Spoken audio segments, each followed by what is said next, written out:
Welcome to the SwimSwam Breakdown. I'm your host, Coleman Hodges, coming to you from Columbia, Missouri. We are joined by SwimSwam contributors Yin Lee from Madison, New Jersey, and David Clossy from St. Cloud, Minnesota. How's it going, y'all? What are your Thanksgiving plans? I'm running a 5K on Thanksgiving, and I haven't ran long distance in a while, so I am not sure if I'm looking forward to that or not. Would you rather run a 5K or swim a 5K? Oh God, run. I may be a swim writer, but I am a land athlete. I cannot swim. As you can tell by my 2:30 100 free best time, I am not a swimmer. I was about to make the joke of like, oh yeah, swimmers don't go well on land. And then I was like, oh wait, Yin's not even a swimmer. Yeah. I would definitely rather swim a 5K because I swam distance and I also once broke my hand running. So I think I should stay in the water for as many activities as possible. How did you break your hand running? Did you trip over? I got tripped up by a teammate and I tried to catch myself and it didn't go well. I was gonna say, how can you break your hand? Like, yeah, right. It's like not the part of your body that's involved in that activity. Oof. Yeah, that's rough. But that is in true swimmer fashion, right? Yeah. Ran once, broke hand. Never again. Anymore. My mom dragged me into a 5K also. So I will be running a 5K as well. Swimming a 5K would take far too long at this point. Yeah. That would be open water distance. Seriously. On that note, let's get into our swimming news for the week. We had week 1 of mid-season. There was a ton of fast swimming. I want to highlight a couple of the bigger meets, starting with the Wolfpack /NC State /GAC Invite in Greensboro, North Carolina. We saw NC State, Stanford, and Arizona State among the teams participating there. What stood out to you most in Greensboro? The Stanford women, I feel like they haven't been talked about as much this week with all the other really big swims that have been happening at other meets. But I looked at the times, I compiled some stats, and the Stanford women hold 7 out of the 13 top times in the nation for individual events, plus 4 out of the 5 relays. They're outperforming Virginia. They're outperforming, obviously, we haven't seen Texas swim, but they're outperforming Virginia, and I just think they, as a team, were the best performing team out of all the swimmers at mid-seasons. And you could make the argument that some teams were rested and some teams were not, but objectively, just looking at it at a time standpoint, Stanford has been on a roll. Claire Curzan with the 148.5, 200 back, Tori Husk having the top time in the 100 fly and the 100 free. It's just all around very impressive. I'm really interested to see how this team moves forward, because usually we see Greg Meehan pretty reserved, right? Especially at midseason, like they kind of swim through it. And for all we know, they did. No one's ever rested and tapered, as we all know in swimming. But I mean, do you think this puts them ahead of Virginia in terms of the favorites for NCAAs? Because coming out of this meet, they looked really impressive. And I don't think the depth is there, but just what do you think in terms of how this bodes for NCAAs? First, we have to talk about them beating Texas, because they were third to Texas and Virginia NCAA. So we have to see how Texas performs at their invite in December. But I do think it makes the gap between Stanford and Virginia a little closer, because we're talking about Virginia. They obviously had some swimmers underperform, like Riley Tiltman wasn't at her best. Claire Tuggle and Zoe Skirball weren't there, so we don't know how they're gonna do.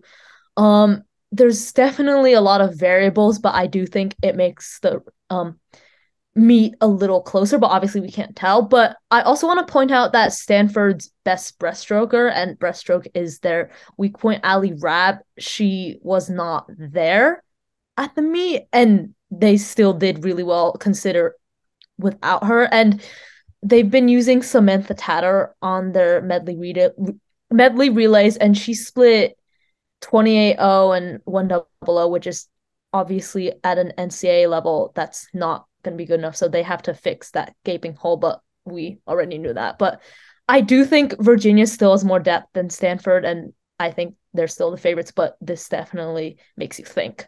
I think if you're just looking at the results from the first week of mid-seasons, it would look like Stanford's in a lot better position to possibly, jump up over Virginia. But you need to think about how many of those top times are either going to be possibly battled as more teams do their mid-season invites. You have more rested swims from those swimmers. And also if the Stanford depth isn't quite there, that's something that is huge for, making those massive leaps and points at NCAAs. And if it's already maybe not there where it would need to be, as you add in more and more of those fast swims, it's going to push the depth chart down even more for Stanford. But I do think that it was honestly a little weird how I wasn't really thinking about Stanford when I was looking at the top times and all the events. It's like Stanford. I'm like, did I just not notice it? Like, it was very surprising, I think, exceeded expectations. They kind of quietly snuck in and just grabbing top time after top time after top time, which is very impressive showing from them. We truly got to see how big of a 1-2 punch Claire Curzan and Tori Husk are for the Cardinal. You throw Taylor Ruck, who has looked great all season, back into that mix as well, after coming off of an NCAA title in 200 free, and it's like, okay, yeah, these women are here to play, and they're looking really strong. We're going to see what number 2 from last year, Texas, has next week at the Minnesota Invite. But David, give me your thoughts. What stood out to you the most from Greensboro? I'm going to look on the men's side, and it's hard to talk about the teams that were there on the men's side without talking about Leah Marchand, which is actually, after the summer, it's obvious that Leah Marchand is a massive threat in the NCAA just in general, just because he is a super stud. But looking at results from last year, obviously he won 2 titles, but he was only runner-up in the 400 IM, as well as was actually only the 3rd fastest time, because Carson Foster's prelim time was actually faster than Marchand was in finals when he beat him. Seeing him assert 3 really quick times at this point in the season, as well as looks like toying with the 200 fly, possibly maybe replacing that with the 200 breast with that, or just wanting to swim that, because it seems like, that's what his focus is internationally. It'll be interesting to see whether or not he's going to decide to pivot over to the 200 fly instead of the 200 breast in NCAAs, or this is more just, maybe he's doing more fly training because he wants to kind of keep that long course 200 fly sharp and refined and in his back pocket for, just going into the summer. But I think seeing him and watching Leah Marchand swim, now that he's firmly established himself as a threat going into the rest of this Olympic cycle, it's really fun to watch him just throw down some stupid fast times, as well as Arizona State in general looked really good, has some pretty good depth, especially in their 100 free was surprisingly deep. Yeah. It's not just Marchand. All around ASU was great. They had a few transfers step up. Max McCusker, who's a 5th year, came from Florida State. He dropped an 18.5 anchor leg on their 200 free relay, I believe, and he went 42.0 individually. And Jack Wadsworth, who is the D3 record holder in the 100 back, I believe, he did pretty well. He swam season best in the 100 back, and he dropped 3 seconds in the 200 back from a 144 to a 141. I don't remember, but I did the ASU preview before the college season started, and I remember saying that the 200 back was a weak point for the team, and now they have a guy going 140, which is great. So overall, not just Marchand, everyone on ASU is just doing really well, and I think they're building themselves to become maybe a top 4 team. ASU is going to be really scary in the next few years. They already are there, but I can just see it feels like it's not being capped. It feels like they're just going to keep going and going and going. It's like, where's it going to stop?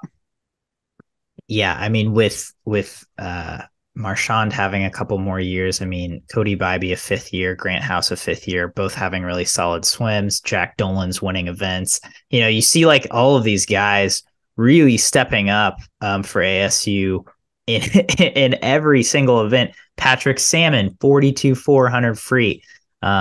It's like even a freshman, Johnny Kulau, made the A final in the 100 free. He was 43-0. Julian Hill, who's a senior. It's like they've got impressive depth, especially in the freestyles, but in a lot of events. And it looks like they are going to be pretty dominant. On the flip side, I was surprised at the NC State men, and honestly showing in both genders. It doesn't worry me for NC State, but I was a little like, whoa, because on the women's side, Stanford just came in and dominated. On the men's side, Arizona State just came in and dominated. And the Pac-12 really asserted dominance at this invite. Examples in the 100 back, Claire Curzan 50.1, and then Burkhoff, whose best is 47.8, NCAA champion and record holder, 51.1. I mean, NC State did have mono, I think, going on. It wasn't. I don't know if it was mono or just a sickness going around. Yeah, Gotcha. so I think that may have affected their results. And what's interestingly enough, Niels Korstan, I'm not going to pronounce his last name. He only swam Korstania. He swam the 50 free prelims, and that's it. And he's one of their best swimmers. So I thought that was a little eye-popping.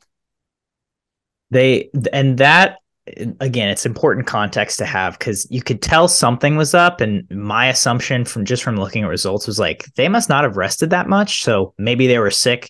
Something was happening where it's like they're not swimming at the level that these other teams are swimming, because they're from the top down, like everyone was just looked a little off. Like their freshman Michael Cotter, who had already been 133 in the 2 free, I believe this season, was like 134. It's like, oh, I forgot about him. I didn't. Exactly. Like you were thinking they were going to be a little more impressive, and it was just like, okay, something's missing here. On the bright side, if there is a time to be a little off, whether it's sickness or whether it's just some other kind of thing that's going to make it, there's things just be, it's not a total collapse. It's just a little off, right? Because you kind of have high expectations for him, and it's not like it was bad. It just was a little like, a little surprising, just like the tiniest amount. If there's a time for that to happen, mid-season time to do it. Much better than conference, much better definitely than NCAAs. And I've been really high on the NC State men, just kind of looking towards the end of the year, and I feel like they're going to be perfectly fine after this. But it is just a little data point to note, like, interesting.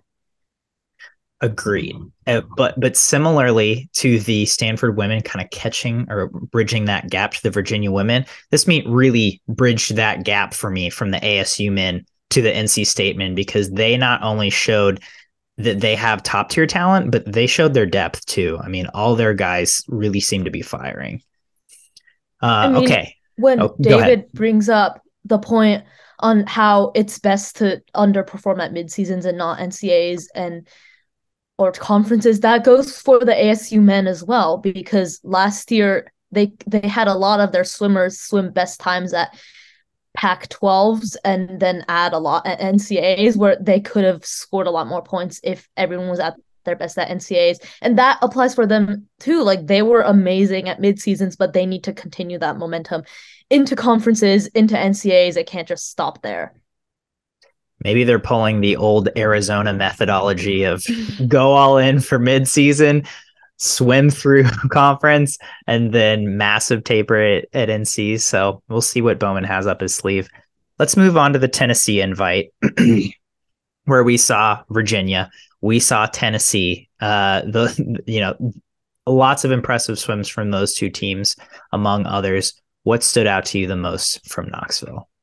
I know we're gonna get to Virginia later, but what really stood out to me was how well Tennessee did under their circumstances, especially for the women who were missing around half their team, all of their best swimmers, but they still did really well. They beat almost every team there except for Virginia.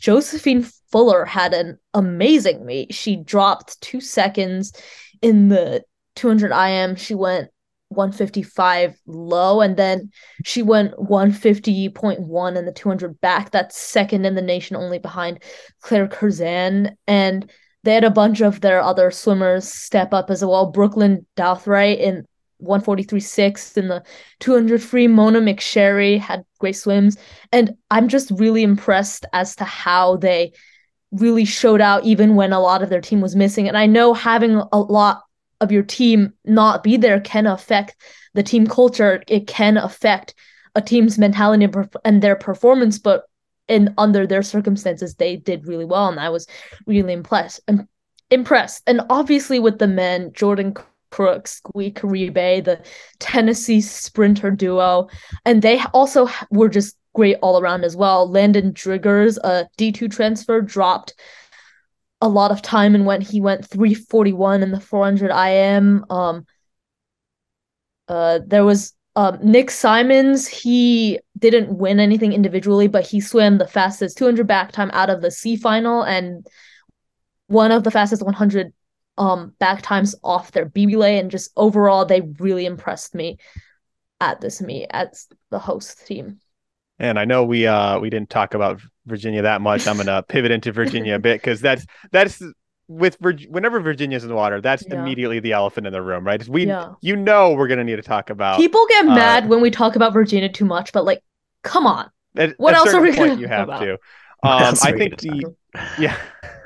the standout thing for me is I think that we learned a lot last year about kind of the philosophy of, hey, you know what? Swim what excites you, what interests you, swim things that you want to swim. Especially you can see that they're able to take advantage of that when they do have such a stacked team and that maybe not every single point matters and you can kind of double in different ways. And I think it's a really cool way to see incredibly versatile swimmers just do their thing and just go, oh, I didn't know they can do that.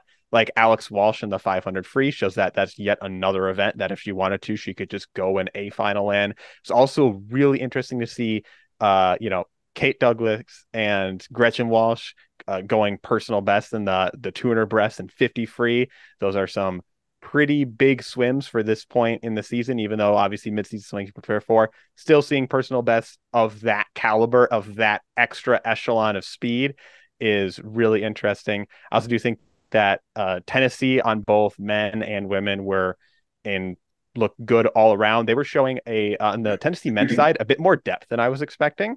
Because I think, immediately Tennessee like, oh, Jordan Crooks. But then you see that their 200 free relay was pretty quick all around. They had a lot of, I think their slow split was like 19.2, but the rest was all fast 18s on there. And they were really deep in like the 100 free as well. And that was surprising. I was expecting Tennessee to maybe be a bit more like kind of a handful of swimmers up top and then the most of them kind of further down here. They kind of shifted up a bit more than I was expecting. And that's looking really good for Tennessee going towards the end of the season, just because that depth is going to be really important at either the conference or NCAA level. I was impressed with the Tennessee men's depth as well. Again, they could be one of those men's team that jumps into the top 10, into the top 8. I don't know about 6, but I got to give a shout out to our editor-in-chief, Braden Keith, swim savant, swimming guru. He was like, if you want to see an NCAA record on the show last week, he's like, if you want to see an NCAA record, go to the Tennessee Invite. I was like, in my head, I was like, there's no way there's going to be an NCAA record. So bravo, Braden. He called it on the last day of the meet, no less. And we all thought it would be the 50 free, but no, sure. It was Kate Douglas going 2:01 at midseasons. And I just want to zone in a little bit on that record. There are so many things I have to say about the Kate Douglas record. I was doing the live recap of the meet while watching the swim. And I heard the announcer talking about, oh, she went 2:03 in prelims. She's going to break the American record. I'm like, are you sure? That's still a lot to drop from prelims to finals, especially since Kate, she added time from prelims to finals in her 50 free and her 100 fly. And I honestly thought she would do the same in the 200 breast, but no, 2:01. And she opened in a 58.7, which is only 6/10 off her personal best of 58.1. And prior to this meet, it would have been just over a 10th off her old personal best. It was a 58.6. And after seeing this swim, I'm just curious as to how fast she's going to go at short course worlds, because obviously we haven't seen her swim the event in short course meters, but I'm thinking about that super suited Rebecca Sony world record, 2:14 something, 2:14.6, I believe. No woman has been under 2:15 besides her, and I'm just curious as if she can approach that record. I mean, it seems like obviously there's a couple factors. It's in Australia, right? Which means like super duper time change, big travel. I mean, they'll go early, obviously, but there's always the travel factor. Athletes usually swim fast anyway, though. But B, it's like how much is she really going to focus on it versus the NCAA season? However, we see that Kate Douglas swims fast no matter what all the time. I think if there's an opportunity for her to chase that world record, this is it. Yeah.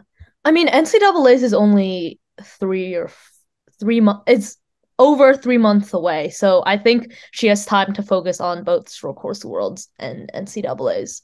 Yeah, I would agree with that as well. I mean, and again, she has the opening speed. She has the closing speed. She's got the natural flow. We've seen what she can do long course. I mean, she's 221.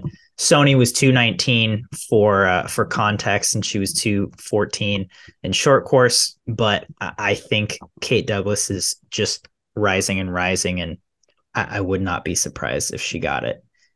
I hope I don't jinx it, because I remember during long course worlds, I was very big on Kate dropping a lot of time, and then she didn't, and Ben Dornan of SwimSwam made fun of me for it. He was like, where are the Kate Douglas world record truthers now? And yeah, it was referring to me. So hopefully I do not jinx her this time. Truthers. At least now we have a very good comparable metric. We're at least going short course to short course, and she's just been faster than she's ever been short course yards. So she can hopefully will at least be able to be faster than she's ever been short course meters. The question then is, at what trajectory is that faster than she's ever been short course meters going to take, and will it be enough to surpass an all-time mark? So moving on to every other midseason invite, what were you guys' top picks from Art Adamson, Ohio State? Name any other invite that excited you and got you going from this past week. I want to talk about the Purdue invite and Jasmine Nocentini. She, prior to this year, she never swam the 100 breast in yards. And she swam it at 2 dual meets, went 100, which is extremely impressive. And then she went 58.3, which is almost the NCAA cut. And I just find her so intriguing because of that. She did great in the 50 free, went 21.5, but I'm just curious as to how she picked up breaststroke that quickly. And I know she went a long course best time this summer, and I think that's what made the Northwestern coaches wanted to test the stroke out in yards. And I don't know, I'm just really impressed by that. I think the Art Adamson Invitational, we saw Texas A&M men looked really good. They're continuing to prove that without Casas, they're not just, right off. They are still a very good team. And Baylor Nelson is looking really good in the IMs. He is currently number 2 times, both the 200 and 400 IM, behind the French elephant in the room in both those events, but looking really good as French elephant. As well as just the Texas A&M men's team in general looked really good, in my opinion. And I think that is a good sign that they are looking to make some noise going towards at the end of this season. And I was very impressed by their performance. Another men's team that really stood out, and maybe that was like because, again, it seems like the home teams did really well, right? You have the Tennessee men that swam really well. You have the A&M men that swam really well. I think it's easier to swim in your home pool, but that was another team that was like, oh, okay, like these guys have a little more depth than I would have expected or that I knew about heading into this week. Going back to Nocentini, I just think athlete's going to athlete, right? As Braden always says. I mean, obviously she's got some sort of gene that makes her exceptional in the water. Like if you can go 21.5 as well as 58.3 in the 100 breasts, I mean, it's very reminiscent of actually quite a few breaststrokers. You have Jessica Hardy. You have reigning NCAA champion. Her mind is slipping, or her name is slipping my mind right now. Caitlin Dobler. Caitlin Dobler of USC, who was 56.9 and split 21 or 22 low on USC's sprint relays. She split 48-49 in the 4 free relay. So it's like you kind of see this often where you have these athletes who can sprint free, who can sprint breaststroke, and for whatever reason, it works out for them. Yeah, and it's not just the Texas A&M that were doing well, the A&M men that were doing well. The women were amazing too. They had a lot of swimmers who I didn't really hear about prior to this meet, just like performing really well. Julia Gorgorek, I'm not gonna she's a freshman. She went 4:05 in the 400 IM. Olivia Thiel went 51.2 in the 100 fly, 154 in the 200 fly. Chloe Stepanek was doing doubles and triple sessions every night, and she was just killing it. She did not have a single bad swim, very consistent. So it's not the men, the women were doing well, and I guess the hosts in general just performed great. Moving on to our other big event of the week, 2022 Golden Goggles happened last night in New York. Katie Ledecky and Bobby Fink were named Woman and Man Swimmer of the Year. I don't think there were too many arguments with that one, but there were a few Golden Goggle picks that I thought were kind of iffy, and I think a few other people might have chosen differently. So I want to get your takes on them.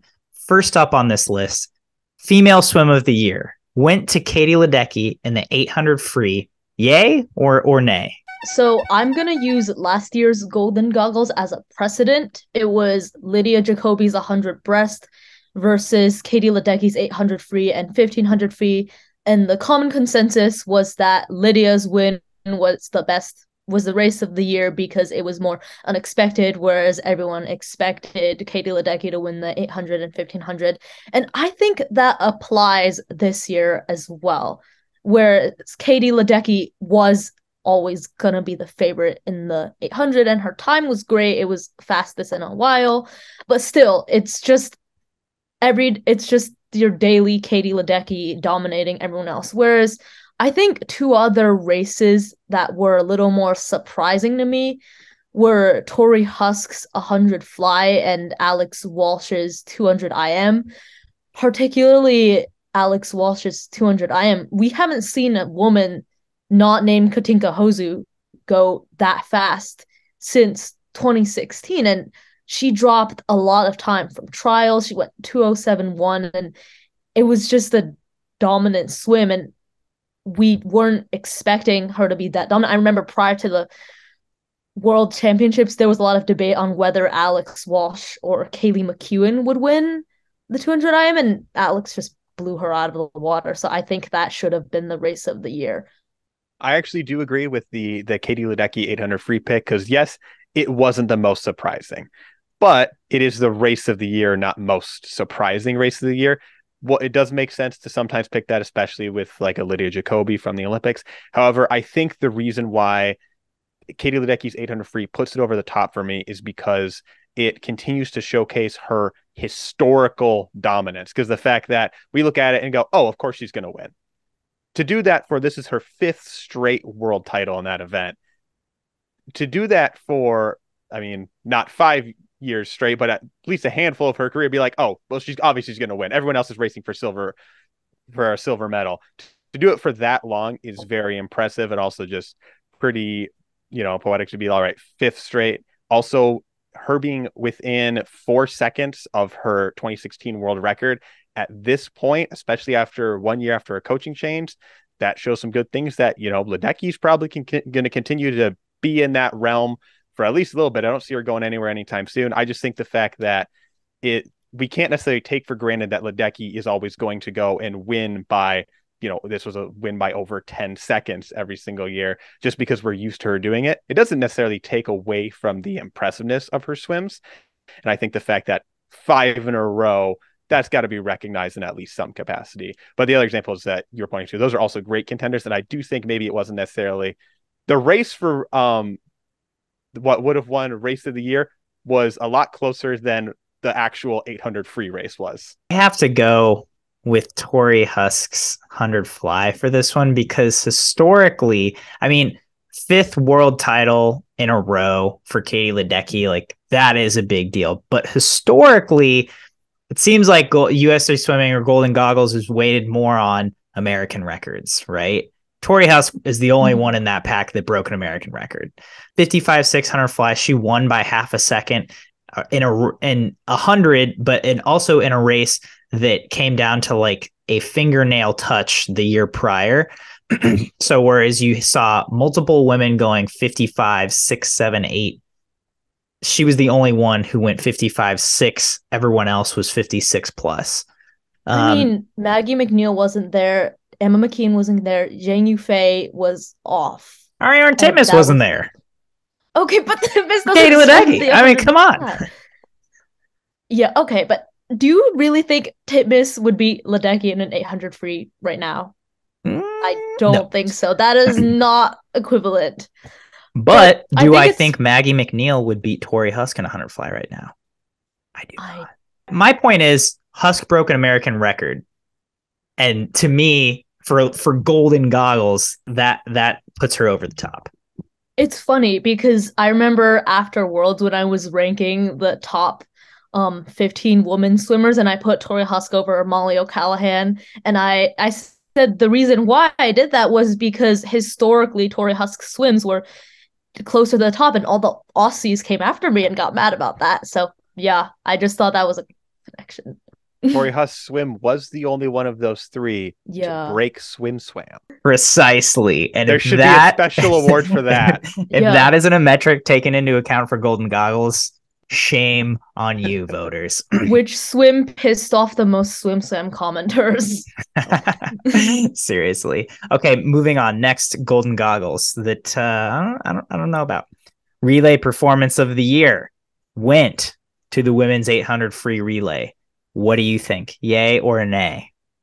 I'm sorry. I just love everything about that 800 relay. The storyline coming in, they weren't even expected to medal. There was this whole thing about how Ariane Titmus's first 200 at the feet was faster than what it took to get second at trials. There was a lot of people counting the Americans out. And then it wasn't just the storyline beforehand, but then it was the race in itself, the lineup. Everyone was so confused about making Claire Weinstein lead off, Katie Ledecky swimming third, Bella Sims as the anchor. But then they pulled off the race perfectly. Bella Sims went a huge split. Katie Ledecky went her fastest time ever. And in a stage where people were saying, oh my God, Ledecky's not going best times. And Leah Smith did great. Claire Weinstein went a best time. And just overall, they just defied the odds and pulled a really incredible win. And even if the times wasn't as fast as maybe Australia or what the times were at the Olympics, I just think the race in itself was amazing. And I love that relay. I agree with pretty much everything you said. One preface, I'm a huge sucker for storylines in any kind of swim. And especially when it's an award like this, because how are you necessarily going to quantify between like a women's 800 free and a men's 400 medley relay or something like that? The times are nowhere near the same, but storylines are something that I think is so fun to look at. And this race had one of the best storylines, both before where it's like, oh, this is kind of a like scrappy team that they're putting together. The fact that it has that perfect parallel of two storied veterans and then two fresh swimmers on the world stage, and the fact that you're putting the newbies on the leadoff and the anchor, that kind of raised some eyebrows, turned some heads at the beginning, but then it worked. And the fact that, you know, Katie Ledecky just ripping a super fast split, and then that final 200 where when you're watching the race, this is where the storyline during the race comes in, you're thinking, oh man, this is going to be great. Is Bella Sims going to hold on to this lead? And then she extends the lead at the end. I rewatched the race video after the Golden Goggles. I'm like, yep, that holds up, especially during that last 100. I was like still somehow surprised by watching her pull away from Australia. And I think it's and she was against Molly O'Callaghan as well, who I think coming into the meet was considered a better 200 freestyle than Bella Sims, and Bella Sims just blew past her. Yeah, it was an incredible race, both like considering the story during the race and before it. And I think that storyline is a super subjective thing. But I think in an award like this, something that really needs to be considered. Storylines get clicks, and that's what's the most important. I think it had to be the men's 4x2 free relay because they went from fourth last year to first this year. Like they didn't even medal last year. It was, kind of a demoralizing thing for the US men. And then they come back and they dominate. They win by over 3 seconds. I mean, to me, that is the bigger storyline than the US women winning against an Australia team that did not have their best pieces there. And Team Canada. Great Britain didn't have Duncan Scott either, so he was a big factor. To me, it's a bigger deal that US was able to get back on top in an event that they completely got shut out in than the US women that almost broke the world record that was under the old world record the previous summer before got gold instead of silver this year. Last Golden Goggles that I would like to discuss. Coach of the Year went to Anthony Nesty of Florida. Again, this is not knocking anyone who won an award, and I don't even want to preface this by saying, would you give the award to Nesty? I want to preface this by saying, do you think this award should be Coach of the Championships?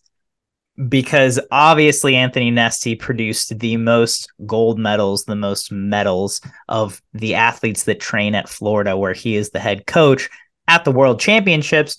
Or do you think it should be the Coach of the Year, where there is a full-bodied circumference of what you're looking at, the body of work for the whole year? I mean, the Golden Goggles is prefaced as an awards show to honor the U.S. swim team's performances at the World Championships. So I think that should apply for the Coach of the Year award as well. The Coach of the Championships, everything else was centered around the championships. So I just think the Coach's Award should be centered around that as well. And I think Nesty was a good choice.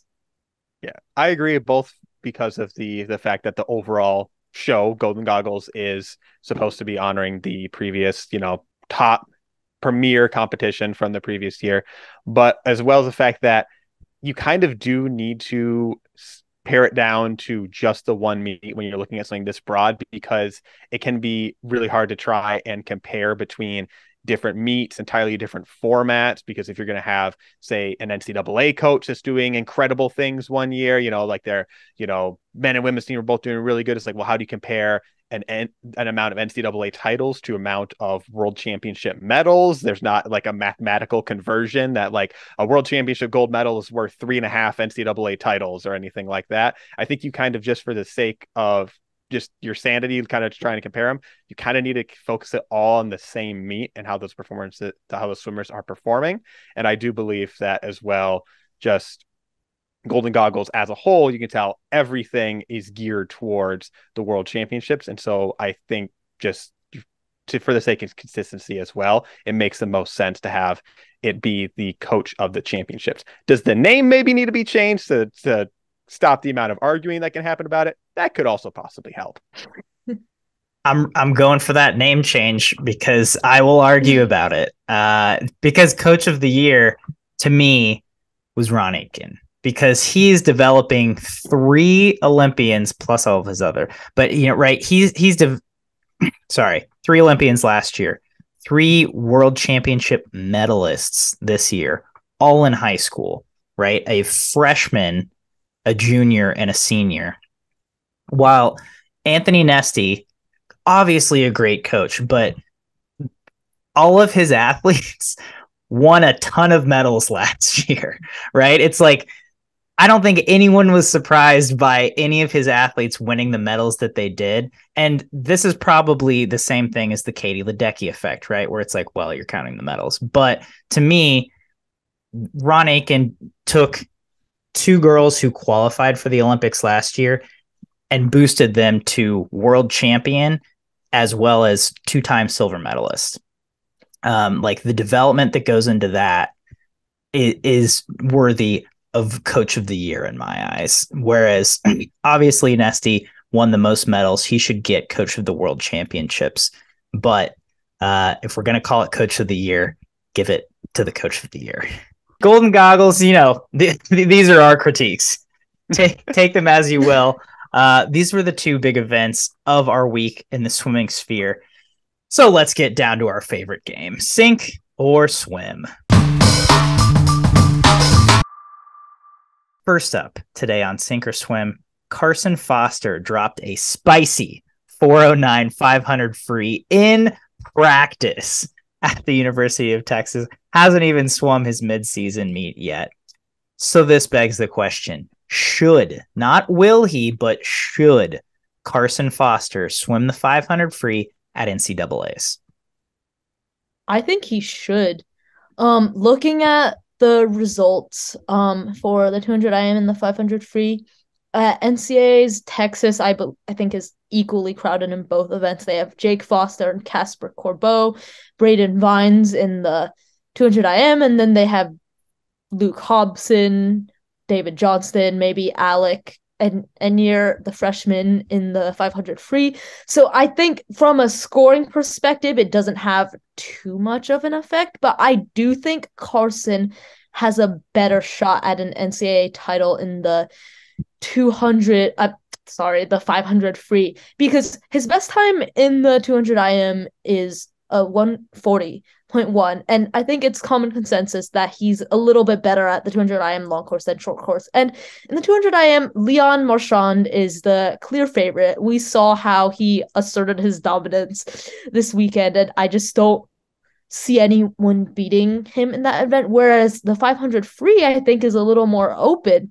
You could have McGahee, Luke Hobson winning, and there's just a lot more room for him to maybe challenge for an NCAA title. He went faster than McGahee this weekend at like an inter squad fast Friday meet, and I think he could be at least a 407, 408, 407, maybe even a 406 if he really took the event seriously and swam at NCAAs. And I think he just has a better shot at a title in that event than he does in the 200 IM. I am actually going to sink it, because for the fact that the 500 would be the first event in his lineup, and doing two 500s on that first day, that's really taxing, especially because I think that Carson is going to be used on medley relays. At least it seems like what they're setting up for is that it seems like he's going to be what they're plugging in as their backstroker. He's been in their dual meets. He's been on their 2 medley and 4 medley relays at backstroker. He's been doing, probably going to keep that 200 back on his program. And I think because that wasn't something that he contended with outside of the 800 free relay, he wasn't on those medley relays at NCAAs last year. And I think so you're adding the extra fatigue from those extra races in the medley relays, assuming they keep that, and then having those 2 500s right up front, I think that's going to really add up towards the tail end of the meet. And I think he wants to chase Leon Marchand in that 400 IM. So I don't know if he necessarily wants to do two, over 200-yard races in the same meet, because I think at the tail end of that meet, he wants to be coming down on Leon Marchand, because I think he wants to, he knows he's going to be racing him going forward at World Champs and at the Olympics. I think he wants to, battle him in the short pool as well. And I just think that 500 free right at the start of the meet, that's going to pile on too much fatigue too quickly. So I'm sinking it. I'm sinking it for the same reason. I think the 200 IM gives him a better shot at an NCAA title for that reason. Do I think he's going to win the 200? No. Do I think he could win the 500? No. And do I think he could win the 400 IM? Yes. And so I think that is his best shot at an NCAA title, is the 400 IM via swimming the 200 IM, because we've seen people swimming the 500 free, and it did not go well for them at the back end of the meet. It is way more taxing than the 200 IM. I'm looking at the results for the 500 free final right now. Townley Haas in 2019. It just burnt him. Matt Sates did pretty. Oh no, Matt Sates did well on the second day. How he swam it though. Townley Haas was also, I think, a splitting error. Yeah. Right, but yeah. We almost never see someone swim the 500 free and then swim the 400 IM. and perform at a very Katie high Ledecky. level in both. Katie Ledecky, 2018. Katie Ledecky trains for the mile. Carson doesn't train for the mile. That's like true. if he did, it'd be one thing, because I think distance swimmers do that a lot. They swim the 500 free, then they'll swim the 400 IM, but do they get top 3 in both? Like, no. Katie Ledecky is also a generational talent that could swim anything over a 400 and get top 3, like no matter what part of the season she's in, right? Whereas, like, if Carson really wants to win the 400 IM, he has to be on 110%. What makes you think he's going to win the 400 IM over Leon? I didn't say he's going to. I said he could. Like, that's his best shot. I think he also could win NCAAs in the 500 free. You think he can beat his teammate Luke Hobson? Yeah, I think he can beat Luke Hobson. He's like just over a second slower than him. I think you will change your tune after the Minnesota invite. Because Luke Hobson was 409 at midseason last year, and he has improved greatly over the past 12 months in swimming.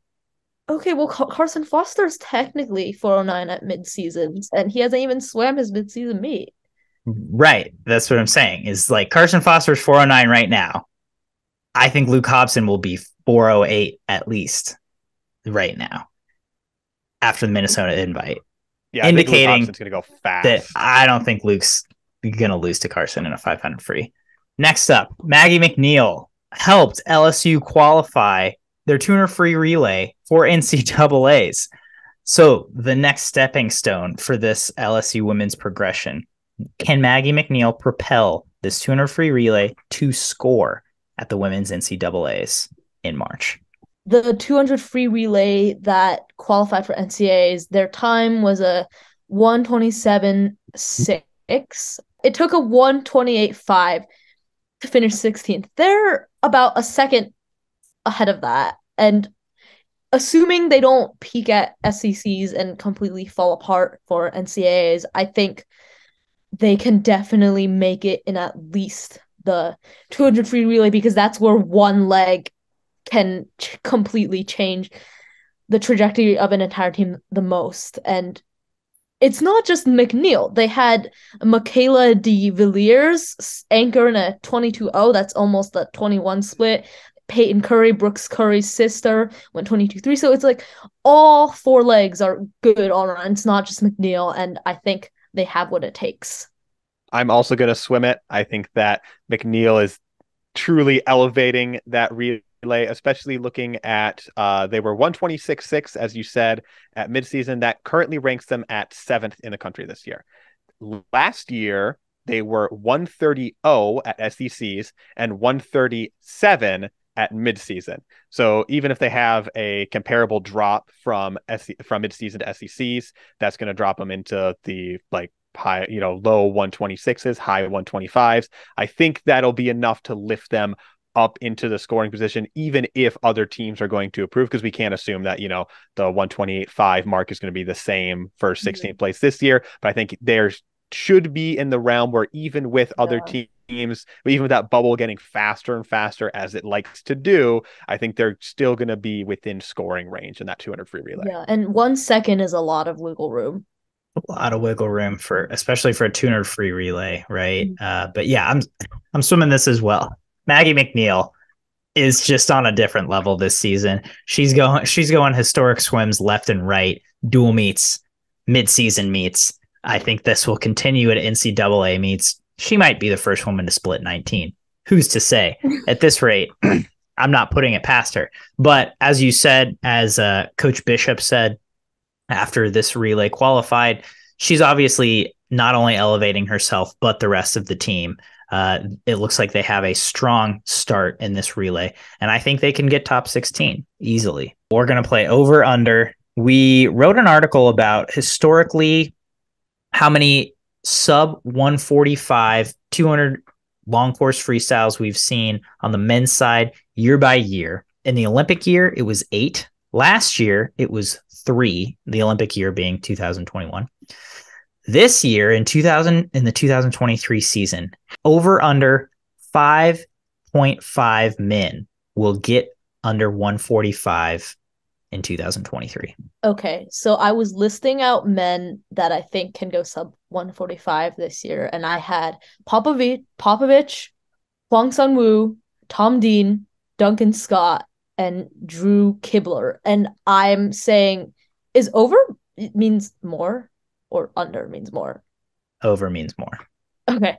Over, I'm saying over because I think there's got to be a sixth guy going 145, and every year there's Kieran always Smith's that one best is swimmer. 144.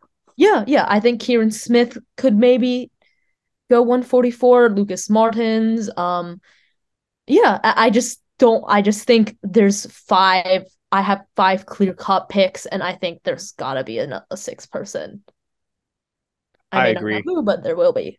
I'm also going over for, Kieran Smith was 145.16 this year, but he was 144 and change leading off the 8 free relay in Tokyo, as well as the fact that looking at the results from the 2022 season, the sixth fastest swim was Felix Albeck's 145.11, which means that in the Drew Kibler was 01 and Duncan Scott was 02. So we were already incredibly close to hitting that mark this past season. Like you said, once you start looking at kind of like the locks, like unless something horrible happens, Popovich is definitely hitting it. You're going to hope that Dean and Scott, all these locks you have. And then you got at least one or two people are probably going to jump up into that range. And especially because I maybe have a different opinion if the question was, will we have, over under 5.5 men in the same final? That probably won't happen. But you have, your national championships, you have relay leadoffs, which is where Kieran Smith's personal best comes from. So I think with that extra opportunity for the relay leadoff and the national championships or just other large targeted meets, I think that there's a very high likelihood that's going to happen. Yeah, I've got to swim this one as well. I think last year was kind of an anomaly with only 3 men breaking that barrier, which happened at the World Championships. We saw Tom Dean, Hwang Sun-woo, and then obviously David Popovich. But I think this year it'll swing back up. There's only been a few years in history that have seen 6 or more men get under that barrier, but the time is now. This event is finally catching up to this 142.00 world record. We're finally seeing people going 144s on a regular basis. We're finally seeing one dude going 143 and 142. So it's like, I think the world has finally caught up. We'll see 6, even maybe more 6 than 6 go under. So it's an over for me. Hailey Tierney hit a class best 21.8 50-yard freestyle. She is now the number 1 ranked swimmer in that event for the class of 2023. She also hit a PB of 48.5. She was unranked completely. No, not even an honorable mention for the class of 2023. Should these performances put her at Bella Sims is currently number 1 for the class of 2023, so I'm not going to say number 1. Should these performances put her at number 2 for the class of 2023? Okay, so disclaimer, I think Hailey Tierney is an incredible swimmer. I interviewed her last week, and I think she has a lot of potential to grow and improve. And obviously, being the best sprinter in your class holds a lot of value because of relays, but I do not think has the versatility to be that number 2 spot, because her 2 best events are the 50 and the 100 free, but she doesn't really have any other events where she could potentially score in that NCAAs. She swam a 53 100 back, but that's still far from scoring range. But when you look at the number 2 recruit, Kylie Willem, Harvard commit, she is the 100 fly, 200 fly. I'm looking at her times right now. 200 AM, 200 back, maybe the 200 free. She has maybe 4 or 5 events that she's capable of scoring in at NCAAs. Kevin Gormson, number 3. She could probably score in the 200 free, 500 free, maybe the mile. And yeah, I just think Tierney Hailey Tierney is a great swimmer, but she's in a really strong and versatile class, and I just think she's gonna need more range to be ranked that high. But I definitely think she's up there. I think she's at least a top 10, maybe a top 5 recruit, but number 2, I just don't see it. I'm also going to sink it for basically the same sweet reasons. I do think that having, especially with the 50 free being as good as that's looks like her, looking at last year's results, the only one that would have scored would have been firmly in the like middle of the B final. Very impressive to, have a nice 50 free scoring time. And that's really going to elevate some relays, especially with a solid 100 free. You're basically hitting most of the relays with just those 2 events right there.